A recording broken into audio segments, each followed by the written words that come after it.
તો નમસ્કાર મિત્રો, આપણે દ્વારકા આવી ગયા છીએ. ટૂંક સમયમાં દ્વારકા જવાનું છે.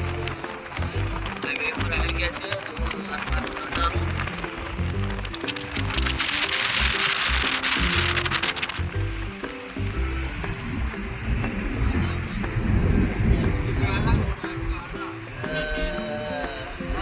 દ્વારકાધીશ, બોલો દ્વારકાધીશ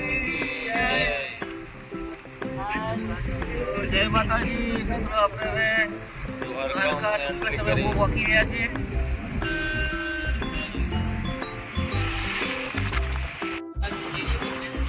નમસ્કાર મિત્રો, જે દ્વારકામાં મોરપીંછ પુલ આવેલો છે તે આવી ગયો છે.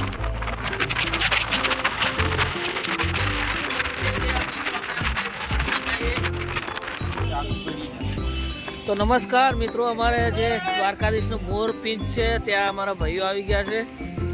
અમારે મુકેશભાઈ ગાડી ચલાવીને હાજર બંધ થઈ ગયા છે. જય દ્વારકાધીશ, જય દ્વારકાધીશ. તો મિત્રો દ્વારકા આવી ગયા છે. જો તમને ઓડિયું બતાવું.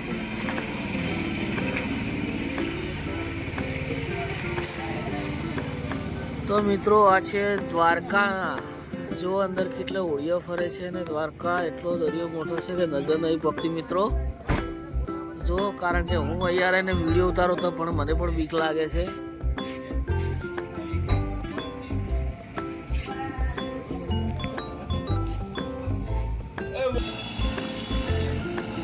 તો મિત્રો આ છે મોરપીંછ પુલ. જો તો મિત્રો આપણે જે તમને ઘણું બધું બતાવવાનું છે. તો નમસ્કાર મિત્રો, આપણે દ્વારકા આવી ગયા છે. તો તમને જે મેન દરવાજ છે અને દર્શન કરવા જે બાકી છે તે બ્લોકમાં બનાવી રહેજો, કારણ કે અહીંયા બધું જે કામ છે તો આ બ્લોક તો આગળ જોતા રહેજો. નમસ્કાર મિત્રો, આપણે ફાઇનલી દ્વારકાધીશના દર્શન કરીને આવે છે, કારણ કે અંદર ફોનનો નો એલાઉડ હતો. તો તમને હવે સોનાની નગરી બતાવો. તો મહેશભાઈ આપણે ફાઇનલી તો ચલો પણ આપણે જોઈએ ને આપણા ચાહક મિત્રોને જે વિડીયો જો તેમને બતાવીએ. આ છે મિત્રો સોનાની નગરી.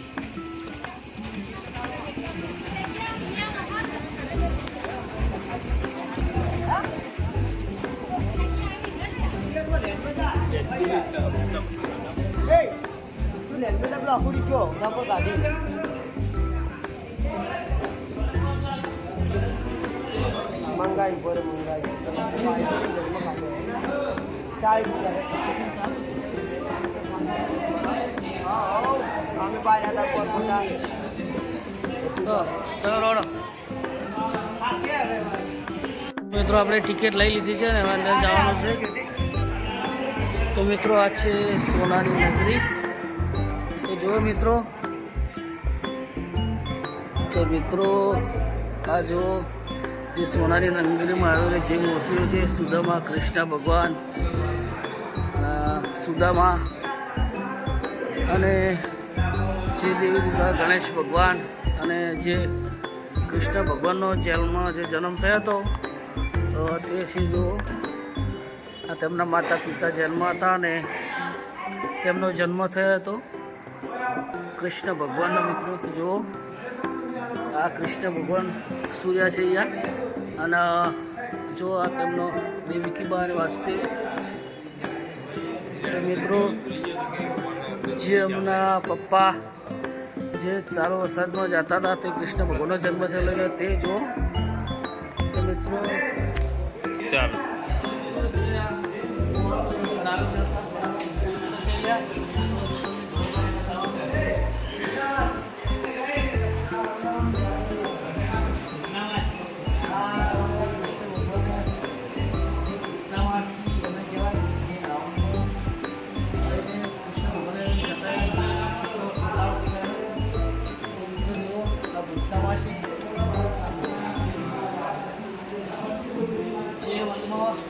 જંગલમાં જે ચારવા ગાયો જતા અને જંગલમાં ઘણું બધું બતાવ્યું છે.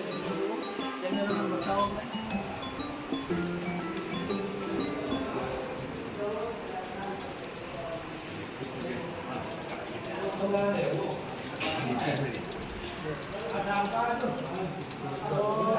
મિત્રો જે અંદર નાગ દેવતા હતા તેના ઉપર ભગવાન જે દડો લેવા જતા બહાર આવ્યા હતા અને જે નાગ દેવતા ઉપર ચડાવીને બહાર આવ્યા હતા તેનું ચિત્ર પણ અહીંયા આવશે. તો અમારા કેમેરામેન મહેશભાઈ ભરે છે. મહેશભાઈ બતાવો.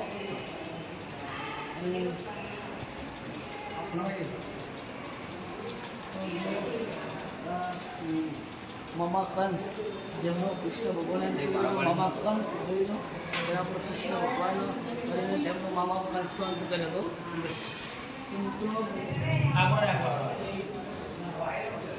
ઘણું બધું જે યશોદા મૈયા જે કૃષ્ણ ભગવાનને ગાયોનું માખણ ખવડાવતા કૃષ્ણ ભગવાન પાછળથી યશોદા મૈયાની પાછળથી આમ બેઠા છે, માખણ ખાય છે. તો યશોદા માતા માટે કૃષ્ણ ભગવાન બહુ અદ્ભુત હતા. તો મિત્રો બ્લોકમાં બના રહેજો. હજી તમને ઘણું બધું બતાવવાનું છે, તો બ્લોકમાં બના રહેજો. તો આ ગરુડદેવ બકુસારનો બગ. તો મિત્રો જે કૃષ્ણ ભગવાનના જે વનવાસમાં રમી રહ્યા હતા તે ગોપીની સાથે રાસ. તો મિત્રો તો જે જુઓ તમે ઘણું બધું આપણે જોવાનું બાકી. અને જે મિત્રો ફાઇનલી એકચ્યુઅલી જે આપણે કૃષ્ણ ભગવાન જ્યાં ગોપીઓ નાવા જતી ત્યાં આગળ કૃષ્ણ ભગવાન કપડાં લઈ અને જે ઝાડ ઉપર સંતાઈ જતા હતા જુઓ આ લાઈવ દર્શન છે મિત્રો. અને આ ગોપીઓ જ્યાં આગળ નાવા ગઈ તળાવમાં ત્યાં કપડાં લઈ અને ત્યાં આગળ કૃષ્ણ ભગવાન સંતાઈ ગયા છે. અને આ ભૂતના વાસી જો કૃષ્ણ ભગવાનના માસી. અને મિત્રો ઘણું બધું અહીંયા છે, આપણે તો એટલું બધી માહિતી નહીં પણ. અને આ છે રાધાજી અને કૃષ્ણ. તો મિત્રો કોમેન્ટ કરવાનું ભૂલતા ના. અને જ્યાં કૃષ્ણ ભગવાન જ્ઞાન લેવા જતા ત્યાં આશ્રમ આવેલો હતો ત્યાં. તો નમસ્કાર મિત્રો, ઘણું બધું અહીંયા છે. તો મિત્રો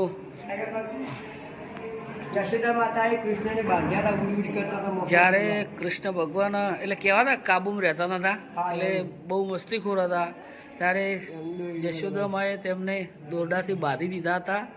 અને જુઓ એ પણ મિત્રો આવેલું છે. અને જ્યાં ગાયો ચરાવતા હતા અને જ્યાં વરસાદ આવતો હતો અને ત્યાં જે આખો પહાડ ઉપાડ્યો હતો ને તેનું આ ચિત્ર આવેલું છે મિત્રો. જુઓ પહાડ નીચે બધા લોકો આવી ગયા છે ને કૃષ્ણ ભગવાને એક જ ઓગળી ટસલી ઓગળી આખો પહાડ ઉપાડેલો છે. તો જુઓ આ જ્યાં ગાયો ચરાતી હતી જંગલમાં. તો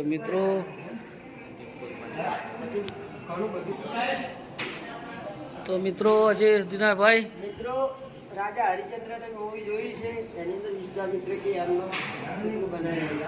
તો જુઓ મિત્રો સોનાની નગરીમાં મિત્રો એક વખત દ્વારકા આવજો અને મુલાકાત કરજો. તો મિત્રો દ્વારકાના જવાનો મન ખૂબ ફેલ છે. અને મારે એવા અમારા મુકેશભાઈ તો એટલા એવા એવીથી જોઈ છે ને કે આમ પાર જ રહેતો નહીં. તો બ્લોગ થ્રુ બન્યા રહેજો, તમને બતાવવાનું છે ઘણું બધું.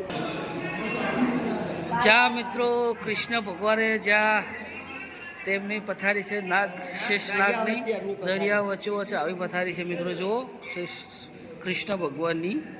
તો મિત્રો જુઓ અમારે મુકેશભાઈ અને ઘણા બધા ભાઈઓ જોઈ રહ્યા છે, કારણ કે હું બોલું છું પણ હું અંદર અવરાતું નથી, કારણ કે હું બોલું તો ભરે કોણ યાર.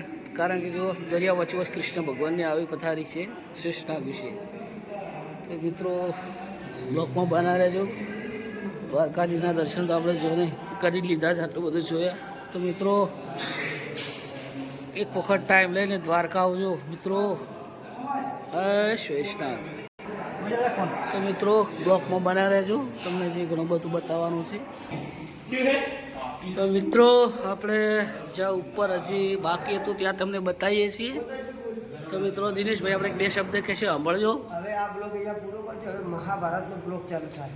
એવું? હા, પાંડવોનો યાર ઇતિહાસ બદલાઈ. તો આપણે એકનું બલ લઈ લઈએ, વાંધો નહીં. ચાલો ધરાઈએ. તો મિત્રો હવે આપણે જો મહાભારત ચાલુ થઈ ગયું. અહીંયા કૃષ્ણ ભગવાન ગરુડ ઉપર બેઠા જ છે અને અહીંયા પાંડવોનું રાજ સિંહાસન, કૌરવ પાંડવ રાજ સિંહાસન, કૃષ્ણ ભગવાન તો બેઠા. મિત્રો આ છે પાંડવોની શાંતિદૂત શાંતિદૂત કૃષ્ણ અને કૃષ્ણ ભગવાન બેઠા છે. આ 5 પાંડવો છે. તો મિત્રો જુઓ તમને અને જે આ દુશાસન ભરી સભામાં દુશાસન દુશાસને દ્રૌપદીની જે વસ્ત્ર હરણ કર્યું હતું તે અને પાંડવ નેસો અને 5 પાંડવો નેચો ગાલીને બેઠા હતા એમ, કારણ કે આપણે ઇજ્જત બીજત જાય એટલે પેલા ભીષ્મ પિતા અને ભીષ્મ પિતા આ દોણ ગુરુ અને આ દોણ ગુરુ. તો મિત્રો કોઈ બી માણસો લાચાર થઈ, આ 5 પાંડવો લાચાર થઈને બેઠા છે અને દ્રૌપદીનું વસ્ત્ર ખેંચાય છે ઈશ્વર પિતાની બોળની પથારી અને ભીષ્મ કર્મની જે બોણની પથારી હતી ને જે વાગે હતા તો કદાચ બોલ મારી પાણી પાઈ દીધું. અને જુઓ આ બોણ કેટલા વાગેલા છે. અને મિત્રો આગળ ભગવાને ઋષિ લાત મારી દીધી. જે કૃષ્ણ ભગવાનને ઋષિમુનિ લાત મારી હતી તેનું પણ ચિત્ર છે. મિત્રો જુઓ અહીંયા તો ઘણું બધું જોવાનું છે બલી રાજા પાસે આગમન. અને બલવીર રાજા પાસે આવેલા હતા જો. અને મિત્રો જુઓ બહુ જોવાની મજા આવે. અને શ્રી કૃષ્ણ ભગવાન રુક્ષ્મણીજી દ્વાસા ઋષિ પૂજ્ય. રુક્ષ્મણી. વૃક્ષમણીને જે ગુરુજી જોડે આવ્યા હતા. પેલા મારવાડ એટલે સુખાસનનો વધ કર્યો તો તળાવમાં. જ્યારે સુખવાદ દેશનો અંત કર્યો ત્યારે ભગવાને તળાવમાં જોયેલો. અને જ્યારે સુદામા કૃષ્ણ ભગવાનને મળવા આવ્યા હતા ને ત્યારે કૃષ્ણ ભગવાનના પગ ધોઈ અને નહીં સોરી સુદામાના પગ ધોઈને કૃષ્ણ ભગવાનને પાણી પીધું હતું. મિત્રતા હતો ને કહેવાય સુદામા અને કૃષ્ણ ભગવાનની. વાળું છે. મિત્રો જુઓ ઘણો બધો અહીંયા તો જોવાનું છે મિત્રો. તો મિત્રો નરસિંહ મહેતા ભજન કરી રહ્યા છે અને મિત્રો તમને જે જુઓ બતાવ્યું છે જે કૃષ્ણ ભગવાનની જુઓ ગોપીઓ દીવાની હતી મિત્રો.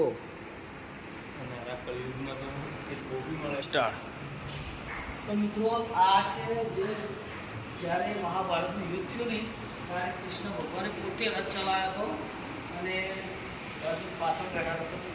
તો આપણે બતાવી દઉં જુઓ સેનાનું આખું ચિત્ર આપેલું છે. તો મિત્રો અમે દ્વારકા આવ્યા હતા અને તમને આ બધું બતાવ્યું. અને મિત્રો જો વિડીયો ગમે તો લાઈક શેર સબસ્ક્રાઈબ કરજો અને કોમેન્ટમાં જય દ્વારકાધીશ લખવાનું ભૂલતા ના. કારણ કે તો મિત્રો આપણે અહીં બ્લોગ પૂરો કરીએ છીએ અને કેવો લાગે તો કોમેન્ટમાં જય દ્વારકાધીશ લખવાનું ભૂલતા ના. જય દ્વારકાધીશ.